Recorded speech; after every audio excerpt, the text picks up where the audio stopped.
I kept hearing the laughter echo across the hall, sharp and bright, and every time it hit my ears, I felt myself shrink. "Come on, Aiden, say something," Lucas shouted from the stage. I tried to breathe, but my chest tightened. The microphone in his hands squealed when he waved it at me. "Why are you always so quiet? Cat got your tongue?" More laughter. I stared at the floor, wishing it would open and swallow me. Someone behind me whispered, "Look, he's turning red," and another voice added, "He's so awkward." I forced myself to lift my head. "I didn't ask for this," I said softly. Lucas leaned forward. "What? Speak louder? We can't hear your wisdom." The room exploded again. My throat felt dry, but I tried. "Just stop, Lucas." He grinned. "Stop, but we're just getting started." He pointed at my old jacket. "Did you borrow that from a lost and found box?" The joke wasn't even clever, but the crowd laughed like it was. I felt heat crawling up my neck. "Why are you doing this?" I asked. Lucas tapped the mic against his palm. "Because it's fun." "And because you make it too easy?" I heard Betrayal's voice near the front. "Lucas, leave him alone." He turned. "Oh, look at that. The princess speaks." Betrayal sighed. "Just don't be cruel," Lucas smirked. "Don't worry. He's used to it." I swallowed hard. "I'm not," I whispered. Lucas tilted his head. "What was that?" I forced myself to speak louder. I said I'm not used to it.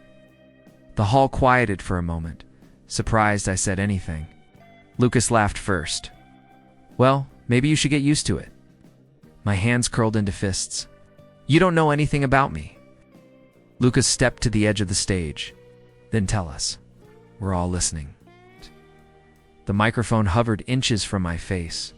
"Say something real, Aiden." For once, felt every eye on me. My voice trembled. "I don't want to be part of your jokes." Lucas raised his brows. "Then don't act like one," someone shouted. "Ouch." And the hall burst into laughter again. My heart pounded so hard it hurt. "Mr. Rowan," I called toward the side. "Can you stop this?" The teacher looked at me, then at Lucas, then down at his clipboard. "It's just harmless teasing," he muttered. Harmless.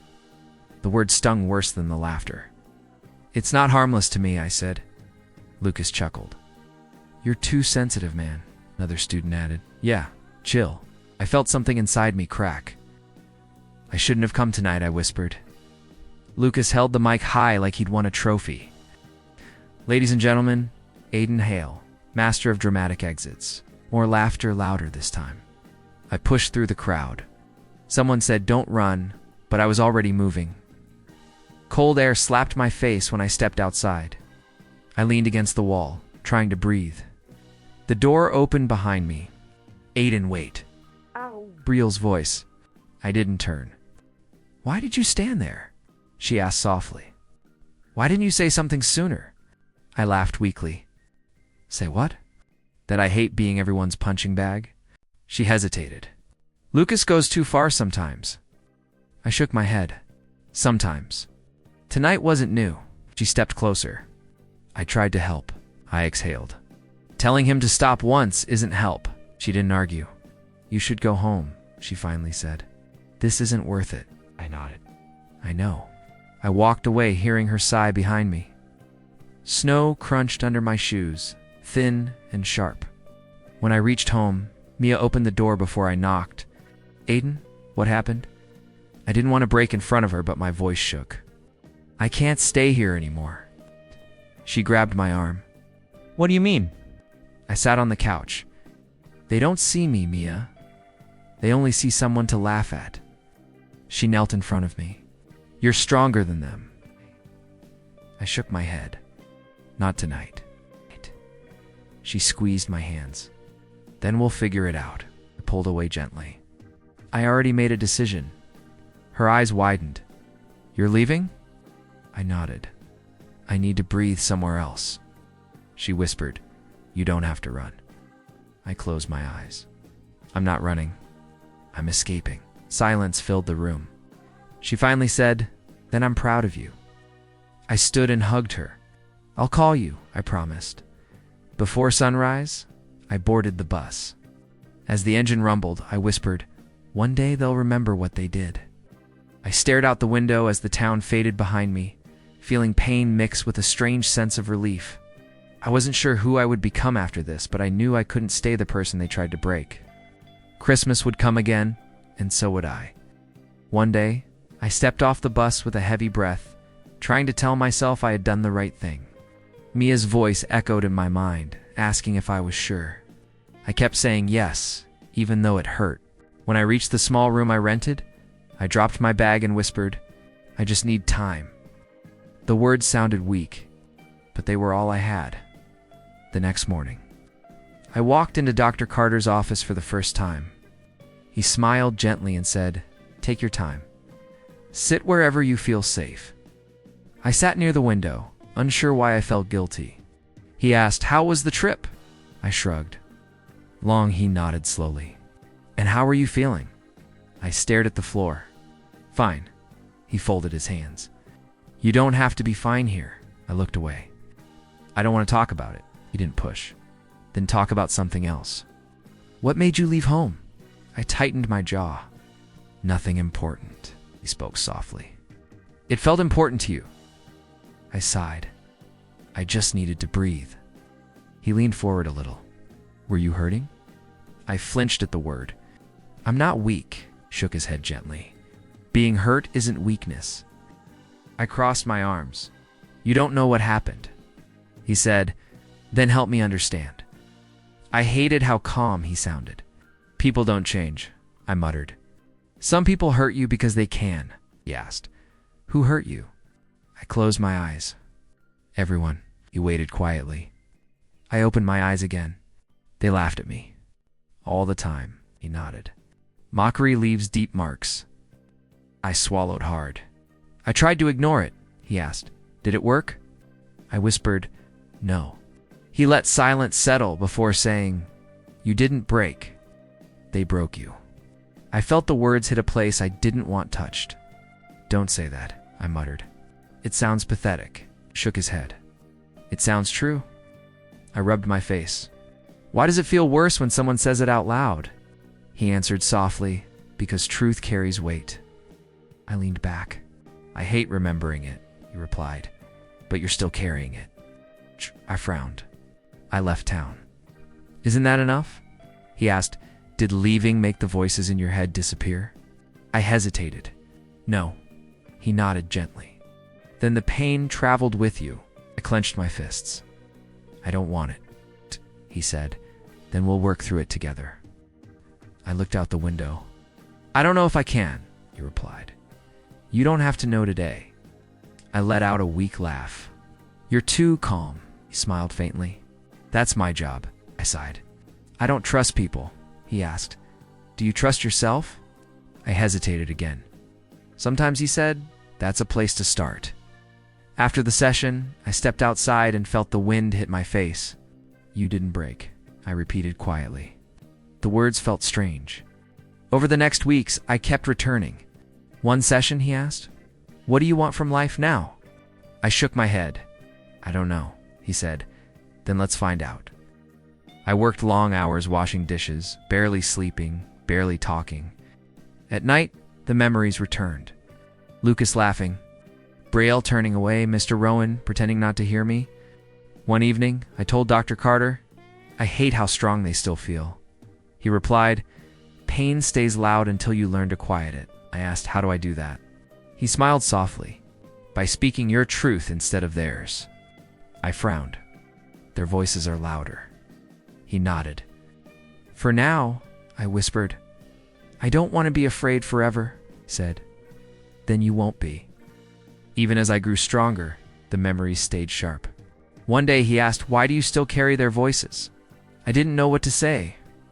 After a long pause, I whispered, "Because I don't know who I am without them," he replied. "Then let's change that." And weeks passed. And every morning, I awoke with the same question echoing in my mind. Will this ever stop hurting? One session, Dr. Carter asked, "If you could speak to your past self, what would you say?" I stared at him, unsure. "I'd tell him to run sooner," I muttered. He shook his head gently. "I think you'd tell him he deserved better." The words unsettled me. On my way home that evening, I whispered to myself, "Do I deserve better?" The wind didn't answer, but something inside me shifted. For the first time, the thought didn't feel impossible. I didn't know where my life was going, but I could feel something pulling me forward. Like a light, I wasn't ready yet. I told myself I would never go back to that town. I meant it. But fate never cared about my promises. I never thought the town would call me again, and when my phone rang that morning, I almost let it go to voicemail. But a shaky voice said, "Aiden, it's Mayor Collins.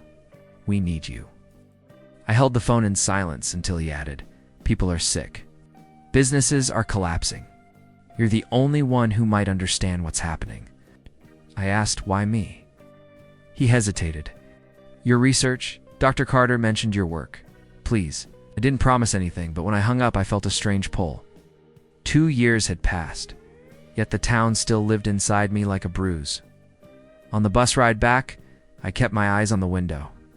"Stay calm," I whispered. "You're not the same." When the bus stopped at the familiar station, I stepped out slowly. The air felt colder than I remembered. A man near the entrance stared at me before whispering, "Is that Aiden?" Others followed his gaze. Their eyes held confusion, fear, something else I couldn't name. I kept walking. Mrs. Grayson was the first to approach me. Her hands trembled as she reached out. "You came back," she said softly. I nodded. "For now." She hugged me tightly. "We're glad you're here. Everything's falling apart." I pulled back gently. "Tell me what's happening," she sighed. "People are sick with something the doctors can't explain. Shops are closing. Even the Ward family lost their business." I felt a flicker inside me, but kept my voice flat. "Where can I find the mayor?" She pointed toward Town Hall. "He's waiting for you." Inside the building, Mayor Collins rushed toward me. "Aiden, thank you for coming," I answered. "Explain." He swallowed. "The sickness started months ago. Fatigue, memory lapses, confusion. Then businesses began failing. Your old classmates there struggling too." I kept my tone steady. "What does this have to do with me?" he sighed. "Dr. Carter shared your research about environmental triggers and community stress responses. You might see what we're missing." I stared at him. "You called me because I study trauma," he nodded. "Yes." Before I could respond, the door opened. Lucas stepped inside. His posture tensed when he saw me. "Yo came back?" he asked quietly. I met his eyes without looking away. "For now," he took a breath. "Look, I didn't expect." I raised a hand. "Don't." He looked down. "Things are bad." I nodded once. "So I've heard." He shifted uncomfortably. "My father's business collapsed last month." "He's sick too," I answered. "I'm not here for sympathy," Lucas whispered. "I know." Mayor Collins gestured for us to sit. "Aiden, can you help us?" I looked around the room. "I need information. Records. Patterns. Locations where the sickness is strongest." Lucas said, "I can get those." I shook my head. "I want someone reliable." He winced. "I understand." The mayor interjected, "Evelyn can help. She's been volunteering at the clinic." "Fine." As I walked through town again, people stared. Some whispered my name like a warning. Others spoke it like a prayer. I kept my steps even. "Stay calm," I reminded myself. "Old anger won't help." When I reached the clinic, Evelyn stepped out. Her eyes widened. "Aiden?" I nodded. "I need case data." She held the clipboard to her chest. "I didn't think you'd ever return." I replied, "Neither did I." She hesitated. "Your research, do you really think it can help?" I answered, "I think the town created pressure it never understood. Pressure leaves marks." She lowered her eyes. "We all knew what happened to you." I said nothing. After a moment, she handed me the files. I studied the charts carefully. These symptoms, they're connected to stress, exposure, and environmental strain. "Something is overwhelming the town," Evelyn asked. "You mean like guilt?" I looked at her. "Guilt can tear communities apart." She whispered, "Aiden." "I'm sorry," I replied. "I didn't come for apologies." She nodded. I know. As I walked outside, Jonah approached me. Aiden, he said quietly. I kept my voice neutral. Jonah, he rubbed his neck. Town's a mess. People are scared, I answered. Fear spreads faster than sickness. He nodded. You're different now, I replied. I had to be. He took a breath. If you need help, I'm around. I nodded once and walked past him. Later, Lucas found me near the old fountain. Aiden, he said softly. I didn't stop walking. He followed. I'm not here to bother you. I just wanted to ask something. I turned. What? He swallowed. When you look at us now, what do you see? I studied him. People facing the consequences of things they ignored. He flinched. Do you hate me? I took a long breath. Hate takes energy. I don't waste energy anymore, he whispered. I deserved that. I turned away. This isn't about deserving. It's about reality. As evening settled, the mayor called again. Aiden, can you meet tomorrow? We need your conclusions, I answered. You'll have them. When I ended the call, I stood alone in the quiet street. The town felt smaller than I remembered, as if time had pressed down on it. I whispered, You forgot your sins. My voice stayed calm, steady, but I didn't. I walked toward the hotel, knowing tomorrow would force hidden truth into the light.chp, for I woke before dawn. The hotel room still and silent, and told myself to stay detached. It's just another day, I whispered. Another problem to solve? When I walked outside, the streets felt heavier than yesterday, as if the town had absorbed my return and didn't know how to hold it. At the clinic, Evelyn met me with a stack of reports. You didn't sleep much, she said gently. I answered, I'm not here to rest. Inside the examination room, the mayor paced nervously. Aiden, things are worsening. I scanned the charts. The pattern is clear. This is a collective stress collapse.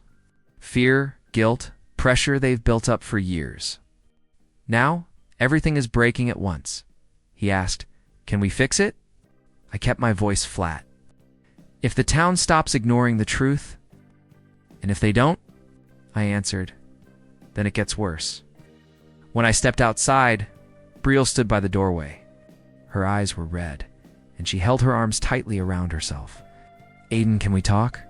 She whispered. I didn't move. Say what you came to say. She stepped closer. I'm sorry. I'm so sorry for what I did back then. I looked at her without a trace of warmth. You waited 2 years to say that? She shook her head. I was scared. I didn't know how to face you, I answered. I'm not here to soothe your guilt. She wiped her face. I know, I just needed you to hear it, repeated. Your need isn't my responsibility, she broke. I should have defended you. I should have stood by you. I kept my tone steady, but you didn't, she whispered. I regret it every day. I replied, That won't change anything. Her face crumpled. Aiden, please. I stepped past her. I don't feel anything about it anymore. I continued down the street until Lucas appeared near the old bakery. He approached slowly, as if afraid I might vanish. Aiden, he said, voice trembling slightly. I faced him expressionlessly. What do you want? He took a breath. I heard Brielle talk to you. I didn't respond.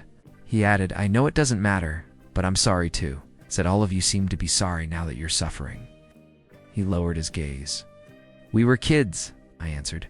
You were old enough to know what cruelty is. I winced. I can't defend what I did, I replied, then don't try. He looked up again. I wasn't strong back then, I said. Strength isn't measured by how loudly you hurt someone. He swallowed. You're different now, I answered. I learned to stop waiting for people to be better than they are. He whispered. Do you hate us? I shook my head. Hate requires emotion. I'm done wasting emotion on this town. His shoulders sagged. I don't know how to fix anything, I replied. That isn't my task. As I turned away, Evelyn approached cautiously. Is everything okay? She asked. I said, people are revisiting the past. She looked between us. They should, I replied. That's their burden, not mine, Lucas whispered. Aiden, If you could just tell me what to do? I cut him off. I'm not here to rebuild you. Evelyn walked with me toward the square. You're calm, she said quietly. Colder than I expected, I answered. Warmth didn't help me back then. It won't help now. Ow. She nodded. Still, you're handling this better than I would. I didn't respond. Jonah found us near the fountain. Aiden, he said, voice shaky. I stopped. What is it? He wrung his hands. I need to say something. I should have stopped them. I saw everything. I knew it was wrong, I replied. And you did nothing. He nodded painfully. Yes, and I think about it every day.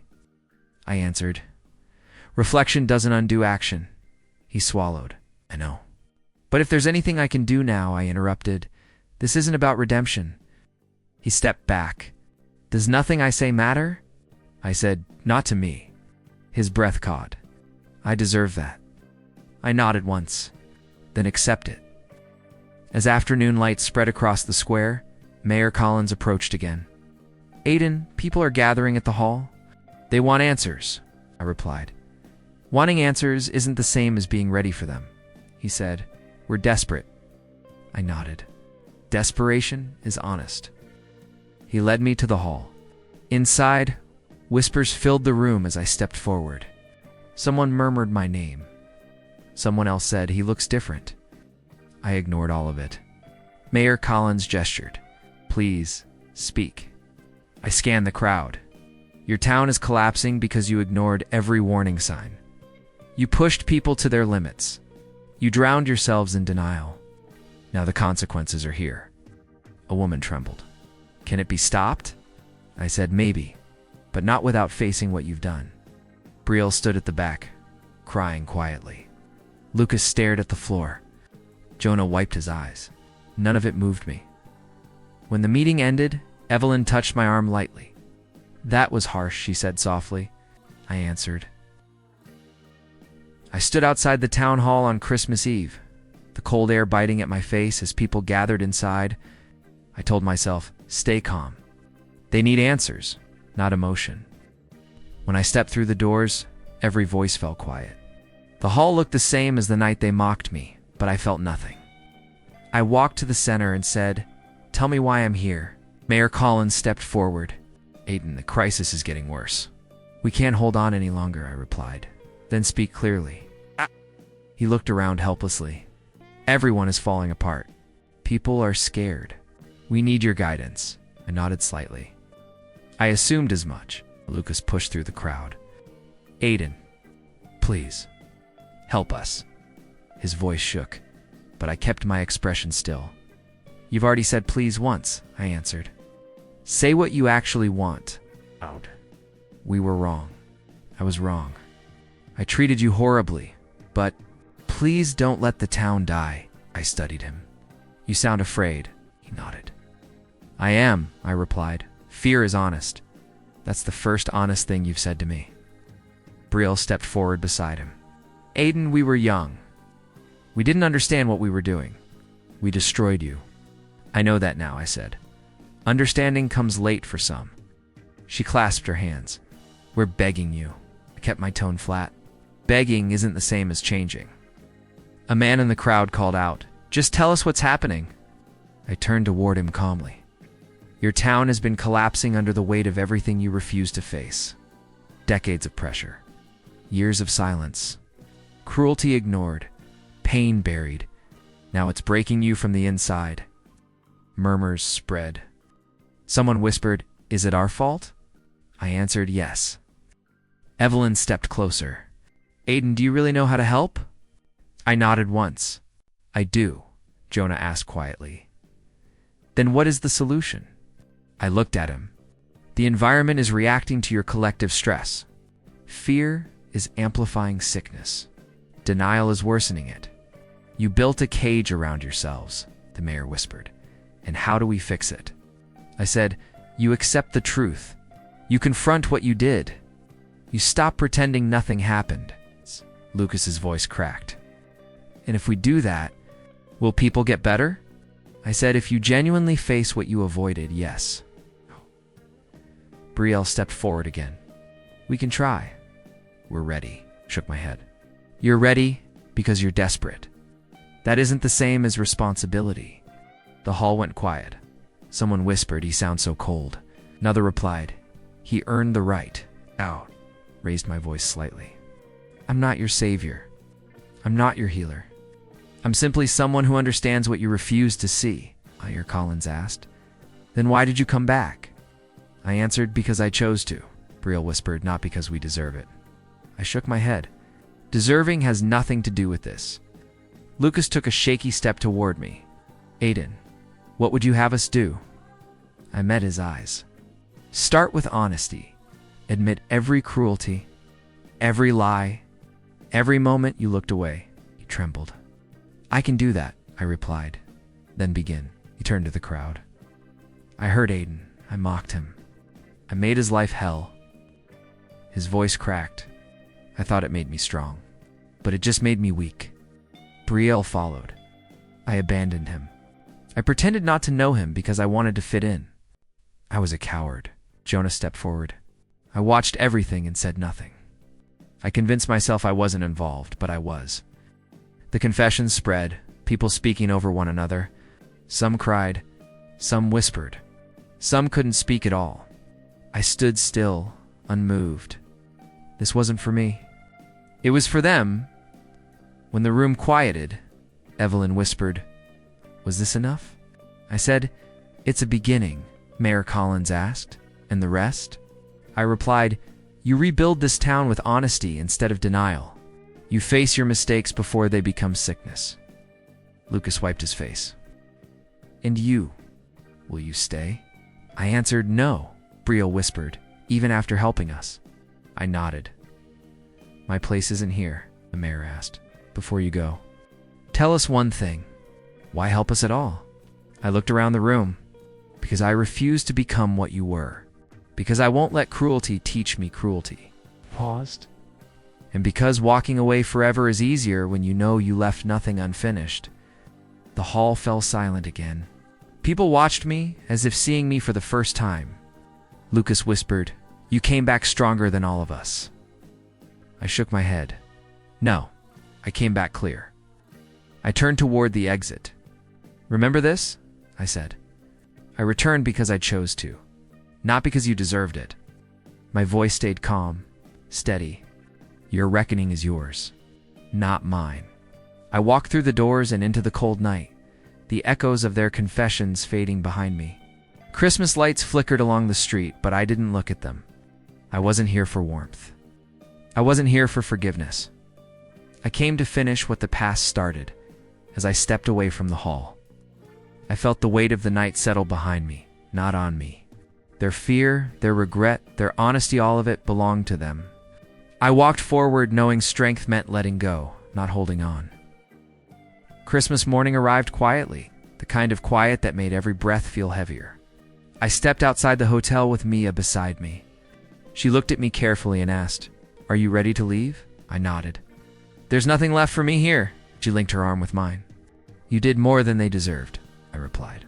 I didn't do it for them. As we walked toward the road, people stepped out of their homes. Some waved weakly, some whispered my name, some simply stared. One woman said, Thank you, Aiden. Another whispered, You saved my son. I gave small nods but no words. Gratitude didn't change what this town had been. Mia whispered, They're trying, I answered. Trying comes after damage. That's their work now. She didn't argue. She understood the difference. Near the square, Jonah approached us, eyes red. Aiden, I just wanted to say goodbye. He swallowed. I'll spend the rest of my life making up for what I didn't do. I said, That has nothing to do with me. He nodded. I know, but I needed to say it. I replied, Then say it to yourself. You're the one who needs to hear it. He let out a shaky breath. Thank you. For not tearing us apart. I said you managed that on your own. Jonah stepped back slowly as we walked on. At the edge of the square, Betrayal hurried toward us. Aiden, wait. I didn't stop, so she stood directly in front of me. Please, she whispered. Just let me say this. I looked at her calmly. Say it. Her voice trembled. I'm sorry. I know you don't forgive me. I know you shouldn't. But I needed you to know I regret everything. I kept my tone flat. Regret belongs to you, not me. Tears slid down her cheeks. Do you feel anything? Anything at all? I answered, peace. That's all. She stepped aside, crying quietly. I walked past without looking back. Mia whispered, you handled that better than I would have. I said, peace isn't kindness. It's distance. As we reached the road, I heard footsteps running behind us. Lucas. His breath shook as he stopped in front of me. Aiden, please don't leave yet. I stared at him. Why? He wiped at his face. I needed to say something. I nodded once. Say it. He looked at the ground. I wish I could undo it. Everything. Every word. Every moment. I studied him silently. He looked up. I ruined you. And you still came back to save us. I don't understand how, I replied. I didn't save you. I showed you the truth. What you do with it is your choice, he whispered. I don't deserve that. I nodded. Correct? His breath hitched. Then why help us? I answered, because I refused to become what you were. He stepped closer. Do you hate me? I said, no, hate is heavy. I put it down. Lucas's shoulders collapsed. I don't know how to live with what I've done, I replied. That's your journey, not mine. He shook his head. Aiden, you're stronger than all of us, I said. Strength is choosing peace when anger is easier. He whispered, I'm sorry. I gave him a single nod. I already did what you couldn't. He looked confused. What do you mean? I said. I let go. He broke then, covering his face with his hands, crying in a way I had never seen. Mia touched my arm lightly. Are you okay? I answered yes. She looked at Lucas. Do you feel bad for him? I shook my head. No, his pain is his own. Mine is finished. Brielle appeared again in the distance, watching but not approaching. Others lingered behind her faces, filled with apology, fear, relief. I felt none of it. Their emotions were theirs to carry, Mia whispered. You really are done, aren't you? I nodded, completely. We walked toward the bus stop. The sky was pale, the air sharp. Snow crunched beneath our feet. I felt lighter with every step. Not happy, not triumphant. Just free. When we reached the stop, Mia asked, What will you do now? I said, Live. She smiled softly. That sounds right. I looked back at the town one last time. The buildings, the streets, the hall, none of it held me anymore. Lucas called out faintly from the road, Aiden. I didn't turn. He shouted again, thank you. Still, I kept my eyes ahead.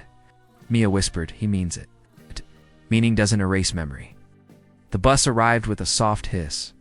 We stepped inside and sat near the window. As the doors closed, I watched the town fade behind a blur of frost. Mia leaned her head against my shoulder. I'm proud of you, she whispered. I replied, I'm finally proud of myself. The bus pulled away, tires crunching through snow. I inhaled slowly. The past felt distant, smaller, powerless.